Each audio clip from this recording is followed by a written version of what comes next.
दुनिया के सबसे महंगे जेम्स जिसको आप कीमती पत्थर कहेंगे, इसमें 5वें नंबर पे जो आ रहा है उसका नाम है रूबी और इसकी जो प्राइस है वो तकरीबन 33 करोड़ तक है।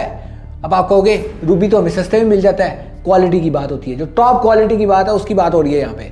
और ये है पर कैरेट 33 करोड़ तक पर कैरेट, एक कैरेट की प्राइस है। I am not talking about gajar, it's carat, unit of measurement. फिर चौथे नंबर पे जो है वो है पिंक डायमंड और इसकी प्राइस जाती है 42 करोड़ तक। फिर तीसरे नंबर पे जो है उसका नाम है ऑरेंज डायमंड और इसकी जो प्राइस जाती है वो 67 करोड़ तक जाती है। और फिर जो दूसरे नंबर पे जेम आता है उसका नाम है जे डाइट और इसकी प्राइस जाती है तकरीबन 84 करोड़ तक।